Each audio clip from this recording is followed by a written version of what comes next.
Good evening. You're listening live to the Extreme Movie Show. I'm your host, Rob, broadcasting to you from the Dragon's Den here in the Pine Hills Palace, just west of Orlando, Florida. I have, from the Great Midwest, joining me, one RDV.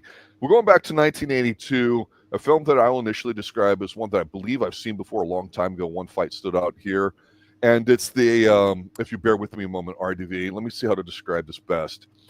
It's the Yngwie Malmsteen of ninja movies in terms of a volume of ninja action with some weird stuff to it, a different alternative storyline with ninja stuff, including the soundtrack, and it has a Sydney Sweeney ending. I don't know how else to describe it. How would you describe it? Sydney Sweeney opening? I don't know. Ending, sir. Oh, ending. I'm not going to go to the ending yet, but I'm not. But I'll just say I love that everything plays a part because this whole movie, as I'm watching it for the first time reaction for me.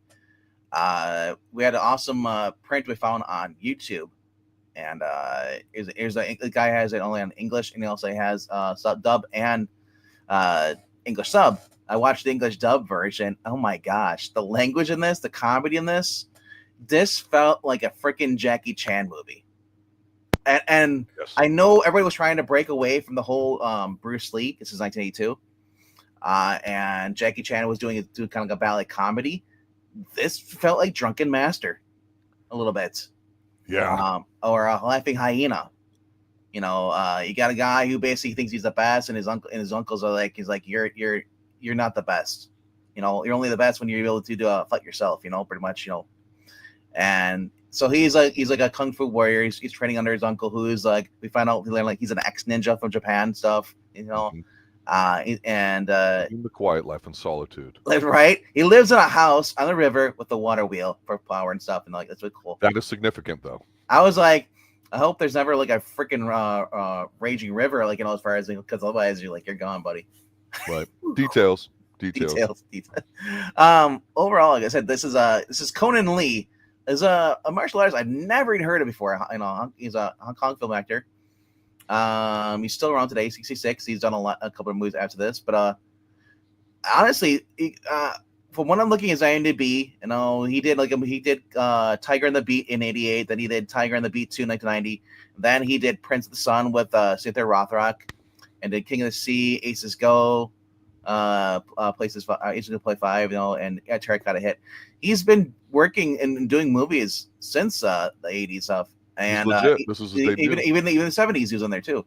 And the way he's styled, his hair and everything, I just kept thinking like this is a jacked like Jackie Chan if he was a little more muscular. Yeah. But then we have Hiroyuki Sanada, who is in here too, and he plays like the ninja who wants revenge. He's going around killing everybody. He comes to basically China with his wife or concubine, whatever, in search of the guy who believes he killed his father. Which is basically Conan's like uncle, and he's basically get this awesome like fight scene where the two of them are inside this tall like building, basically round circular building. Almost like it's not the Leaning Tower of Pisa, but it's like a temple like that, and it has like multiple levels. And he gets basically Conan lures Hiroki into this, and he closes the doors on. He's got all these levers, and he's doing the uppercuts, flips and stuff. And they're fighting, and there's this awesome scene where you see Hiroki Sanada is running around and pinching out the flames on the candles. And while Conan quickly can't find the dark, he runs behind them and lights them as they're doing this. They go all around the room several times. Yep. It's like the acrobatics on here too, bro. Sorry, this is AEW, that flippy shift you don't like, bro.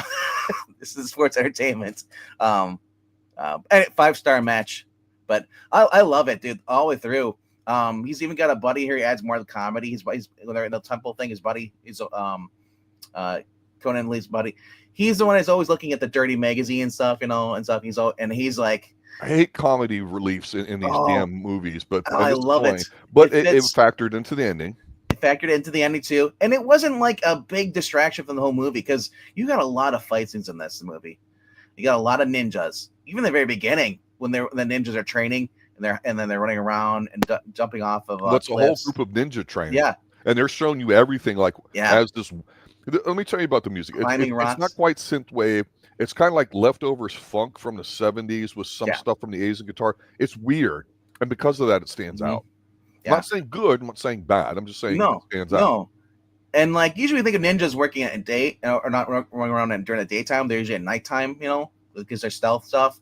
But they're running around and they're training during the day. They're going and they're first they pop out of Digging the holes sand. in the side to Yeah, hide themselves. yeah. Whatever a ninja does, you see it here in the first 5 minutes. Oh I my do appreciate gosh, that. everything. I'm like, where's Sho Kusagi?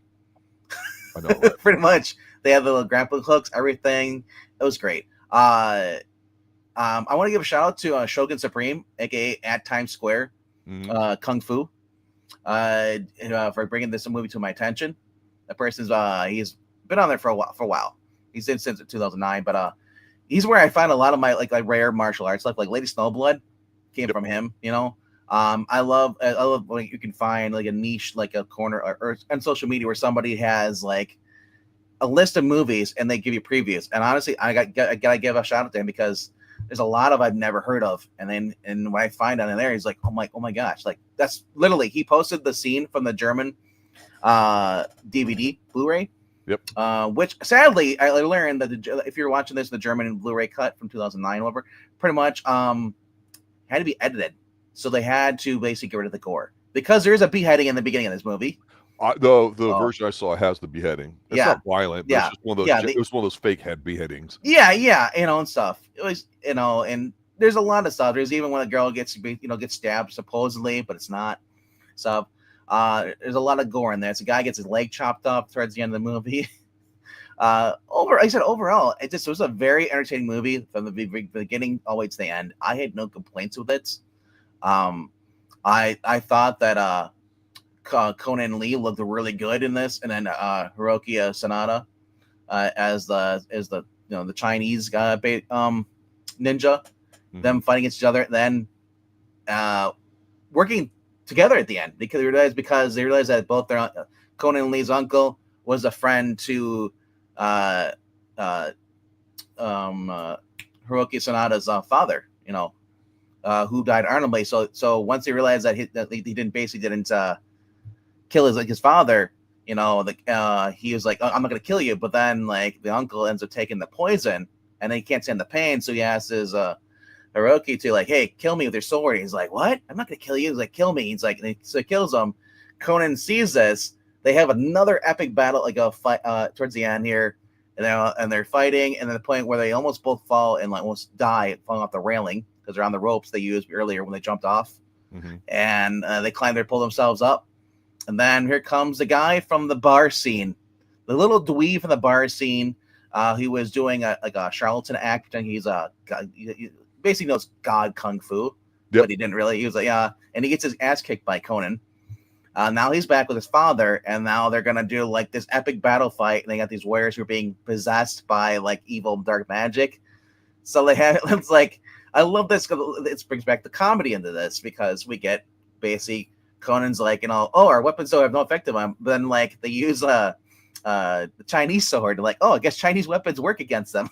Yeah, because he's Japanese and that's Chinese, so all magic is local. I'm like, well, at least they explained it. I mean, it's kind of silly, right? Yeah. So then we get this like 2-on-1 like fight towards the guy because they take out the kid and stuff, and they take out and all the other ones run away. Like they take out the father or on the father hand, and they're fighting on there. And there's a point where they actually like did they throw? I can't remember. Somehow the guy ends up with blackface. But overall, like they realize that. You remember reading Conan remember reading about this guy. It's like you can't have impure thoughts if you're using evil magic. You can't have like you can't be looking at sex thoughts. So he had grabbed the other guys from the beginning, grabbed his little nudie mag and shows them. It causes like he's like so he starts to get blinded by the fire and stuff in his face, and then they turn around. It's the guy brought back. Well, he brought back Hiroyuki Sanada's basically like his girlfriend, and he shows the boobs to him, and the guy pretty much dies. It's really weird in a way because it's like it's a ninja film. It is. It's a revenge film, but it's a comedy film. But the volume of action here is what surprised me because if there wasn't as much stuff in here and the way they chose to do it, I'd be like, come on, man. But I got to tell you, look. I almost thought it was going to be serious at the beginning because just the massive amount of ninja stuff at the beginning. I'm like, wow, if you don't know ninja, it's an interesting way because like they show you the weapons, they show you the training, they show you the hiding, the climbing, the weapons, the zip line stuff, the assassination. Because the older guy that's like the instructor, he left Japan to kind of get away because blah blah blah. And there's a story in there that we don't care about. But the thing about this movie is, we've said with Jackie Chan, the template is, we get the big fight scene inside like a hotel or some big nice stage sound. We get a parkour, we get a jumping, we get a using a weapon or some object, right?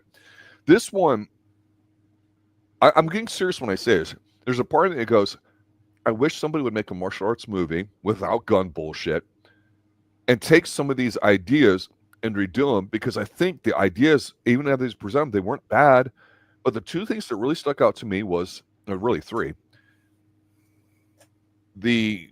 Of the three, I would say the battle in the older guy's house, which is on the river, where they have the water wheel, and they use the water wheel. Uncle's house, yeah, and they're jumping down the rocks in the water. I mean, look, there's wire work and some of it sped up. I like that idea. It was fresh and it was extended. It wasn't just one or two scenes. It was pretty long. Yeah. That stood out. Yeah. The other thing that stood out big time was when the main ninja that's coming back that is trying to attack the guy that knows everything. Yeah, it's a big long battle in like the temple area where he's got like a giant like bird ninja cage, I'll call it, instead of a bird cage. Yeah, and how they fight was very creative. That was what was the best for me? Seriously? The extended fight where we see the guy's martial arts ability, because there's guys on stilts fighting. Yeah, beginning, still fighting. We get still kung fu. Right. I haven't seen that before. Like I said, this kind of felt like it was a Jackie Chan movie, almost in a sense, or Jackie Chan. They were fighting on stilts. Yeah, there's nothing wrong with that. Good. Yeah. Obviously, it's all choreography and all that stuff, planned out. But it still looks good though, because like the guy's doing flips with his stilts attached to his legs. And it's just he's kicking people, roundhouse kicking people. It is just great. This movie had Hiroyuki Sanada. If you're not familiar who he is, he also was in Royal Warriors with Madame Yao. Yep. Michelle Yao. He appeared in there too. And this is the first I've ever watched anything with Conan Lee before though. He's a martial artist too. We also said Hiroyuki Sanada is trained with sword fighting since 6 years old. So we get the awesome sword fighting here too. Yeah. So when he's in the boat and the ninja who basically because Hiroyuki Sanada is basically disgracing, everybody thinks that the Ninja Clan is the one that's going around doing all the killings, and so they want to clear the name, and they basically the old ninja guy takes three of his finest warriors ninjas, follows Hiroyuki Sanada to China, finds his boat, goes in there, and basically sits down, has some coffee. While the ninjas fight him behind him. Yep. And then when it gets his turn, he pulls the sword. And I love how he's it's close up, the thumb pushing the hilt out. Yes. And you see the blade. Yes. And they fight in here, and they're going there, and they're just fighting around the whole wall, jumping off the walls and stuff. And it's not like you're not seeing the wire dance. No, this is actually, this guy is just jumping up and down.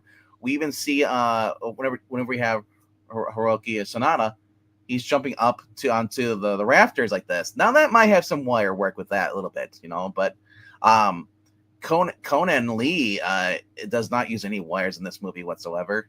Interesting. He's doing the rope work he does in the beginning when he's on the ropes. He's doing push-ups with the ropes, pulling stuff up, and he's in flips. He's got the trapeze stuff. He's and I love it because this goes in line when we see him. Like you said, we get to this the parade where everybody's got basically having fun at the festival, and then it's supposed to be this one evil warrior on stilts versus these other representing the gods. But then the guy goes off script, so then it's the guys, who dare face me? And he's got the monkey mask, and I will, the Monkey King. And I was like, oh my gosh, this fits so well because the guy, he jumps around and does flips. And I said, I just kept thinking, this guy with the boyish grin, this is a freaking Jackie Chan movie. Yeah. There's no doubt about it. And honestly, I think that's what really works for me because of this, because I love that kind of style, and but the big difference when I say Jackie Chan is early Jackie. This is where he's like, ow, in his hands. You can see him reaction. No, this is him actually just fighting. It's just like fearless hyena style. Yeah, and I think too, again, knowing what you like and going into it, that's fine. This is a movie that if you watch, I wouldn't call it a ninja film, even though it's about ninjas, because it's really a martial arts film. It's ninja versus kung fu. Yeah, and it's a clash, right? So I like that. I think the extended amount of action sequences in here, the volume, I'm really good. I think the action shot fairly well. If you should we call it a period piece? So it looks like it's the old stuff and it's outside a lot. I like that. Right? I would say it's probably late 1800s, maybe early 1800s. There's still samurais around here, so it's before the manja era, or right around there. So it's got that going for it. I mean, not only that, oh my gosh, the scenery, the settings. When you see them, whether it's Conan Lee with his uncle standing by the ocean, the water coming up. That's what I'm saying. There's a lot of good ideas on what they're doing here with the training and everything outside, right? It's toy productions, so you're getting that authentic feel, kind of like Lady Snowblood had the same thing. Remember when she was down by the ocean and stuff with the guy? So you're getting all that great stuff in here. This is, I also want to point out, this is Corey Yen's first time doing directing, I guess. Yeah, can't. That's important because he's somebody that's got a long, extensive career, and this is where he started. So I don't know. I didn't look to see who did the action choreography. Was him or somebody else? But if there's something bad about this movie, or if it's too quirky and goofy and you don't like it, what I can simply say about it is, you know what? If you paid your money to get some fighting, you're gonna get it, right? We did a Donnie Yen film a little while ago that I thought was absolutely fantastic, and the third act fight scene outside was just really brutal, and I appreciate that because I've seen some goofy stuff with him in it. So I just thought that had some really good fights in it. But here, man, it's almost a movie that you go, when are they not fighting? There's that much fighting into it. And that is a plus, because if it's a bunch of that cutting kind of nonsense, why bother? I wanted to compare this in a way to something we just recorded offline, the young 20-something Professor Pixel and I. We just did an offline recording of Weapons, which should drop, I believe, tomorrow. The recent movie that came out that's got great word of mouth. I'm not going to say anything about it other than the cinematography of the way it looks and the feel of it's great, but the action stuff in Weapons, the way they film it, and I get a hard on for long continuous shots, right? The cling, cling, cling. It's the ninja stars, everything's in this. Here. So even if the action isn't the best or most creative, or you can understand what they're going to do and you can see the props they're going to use, it's still done at a good enough rate where they film it in such a way where it looks great. And it's exciting. Like I said, this is the start of Korean doing his director debut. He comes back in '85 with No Retreat, No Surrender, and then after that, we have Michelle Yeoh and the Rock basically began Michelle and Cynthia Roth's career with Yes Madam. Yeah. Then he did All for the Winter with Stephen Chow, and then he did Top Bet, and then as I said, he also directed Jackie Chan, Sammo Hung, and Dragons Forever.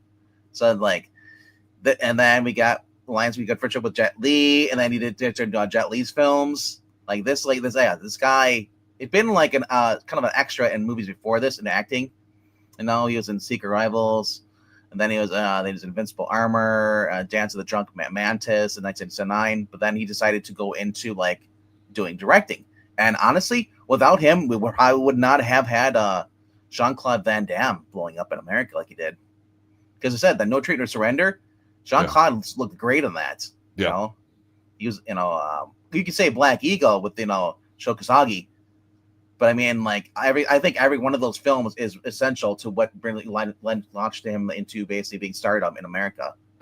Yeah, and sometimes we talk about these connections because it's interesting that you have those couple degrees of freedom there to connect it, because we did a movie with Shokasugi not too long ago that was just a typical 80s sort of forgettable kind of movie, and then he does martial arts and he does it great, but at that point, him trying to be an action star after 10 plus years of being in Hollywood doing it just kind of didn't work out. So Kane and I think his other son, they do a lot of action stuff. They were involved, I think, in some Chuck Norris stuff. So it is a small circle, but just because Shokusugi couldn't break out, make it as an individual action star, Mhm. there's no guarantee that you are or you aren't. You have to be gifted with some of the right stuff. And here's a So- guy that did a decent movie and ended up doing a lot of really good stuff.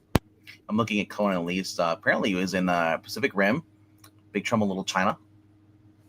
Yeah, I can see that because the ending Yeah. here where the naked boobs of the Yeah. girlfriend kills the evil magic Yeah. bad guy, So, you go, oh my God, that's exactly Yeah. what it looks like in Big Yeah. Trouble in Little China from John Carpenter. yeah, he was a Chang-Sing member. He was uncredited. He's one of the bad guys, henchmen in there. Yeah, he was also in Fantasy 4, Rise of the Silver Surfer, Repo Man in 2010, and then in 2013 he was additional crew over Pacific Rim. But like I said, I'm looking at his career. He's using Jackie Chan's First Strike. He was one of the Chinese group guys in there. He's number 2. Okay. I'm trying to see what else he was on there too. Like he was on MacGyver for an episode. Oh, sure. Oh. Yeah. Wow. But his first movie though is it Into Dragon's Dance that he did do. We gotta watch Jim Kata. He's in Jim Kata. He's Hao. Wow. That's one movie we have not reviewed yet. Are you sure? I'm sure we've talked about, but we have not done it. Jim Kata. Wow, that's Jim Kata. Wow. Then he did an episode of Falcon. There were 3 episodes of Falcon's Crest TV series. Mm-hmm. Then did Maxie, which was he was in there. Then 86 he did Eliminators, followed by Big Trouble in Little China, Armed Response, same year. Then MacGyver. Then 88 was Tiger on Beat, Mad Mission 5, the Terracotta Hit, Tiger Beat 2, Prince of the Sun.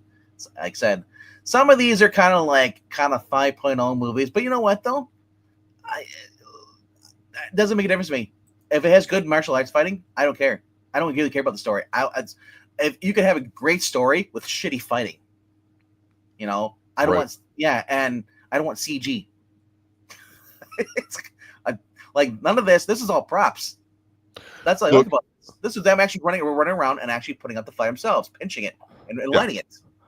I will tell you this because we've done a chunk of ninja films as well as Girls with Guns. I still say Enter a Ninja with Franco Nero's the second best ninja movie only because its sequel, Revenge with Shokusugi, is the best ninja film of all time. This, even though it's a martial arts film that has ninja in it, it's still very representative of ninja and what they do and how they do it with the weapons, the tools, the swords. You get so it's not like you go, oh, this is the scene where they use the sword really quick. What does a sword look like? You see all the weapons, you see what they do. Oh my gosh, all sorts of stuff. It's underrated in the aspect that it's probably one of the better ninja movies that are out there, even though it's kind of got that Jackie Chan comedy feel to it. Because the other 2 movies I mentioned, nobody knows Franco Nero at all for the most part. Let's be honest. Shokusugi, if you're an 80s guy like me, you're gonna know him. But those are what people think of ninjas in the 80s because of this huge ninja craze. Thank you, Canon Films.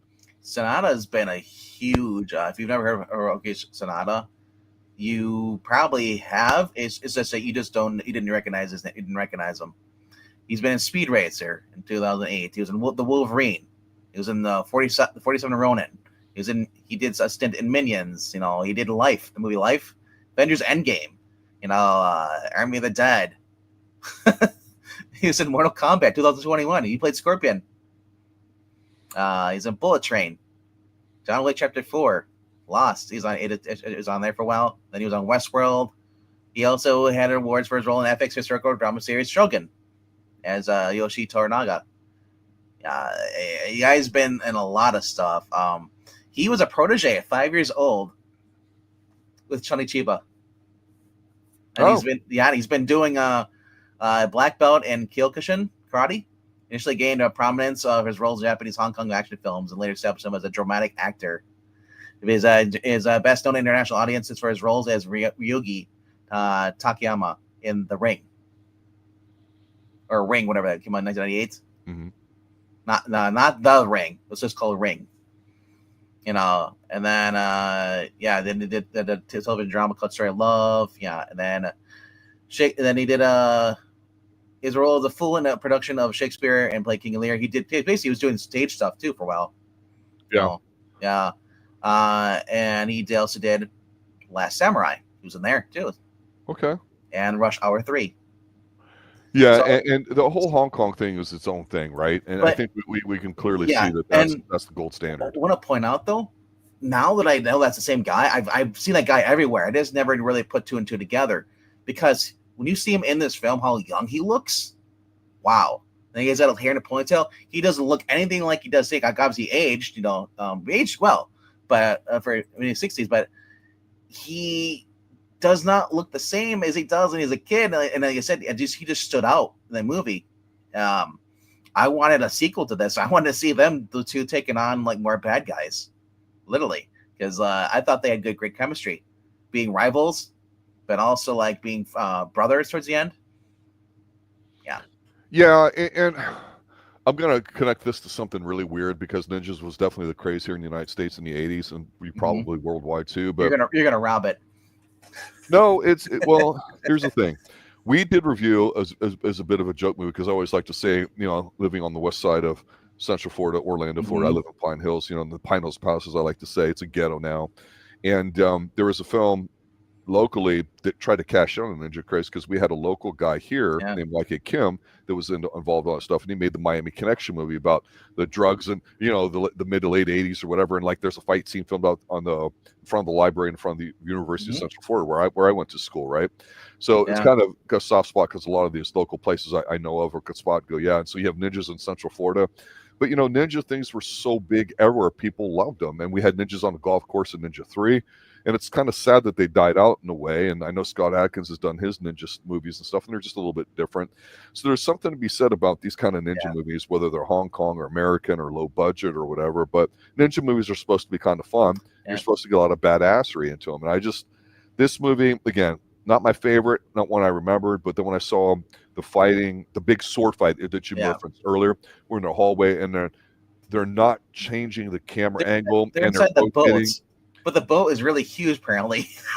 Yeah, I know, but I like but we talked about this before in a recent Cynthia Rothrock film where or where the two girls are fighting and the one brings her swords with her at the end and she has the big hallway fight with swords. I thought, shit, that was really good, right?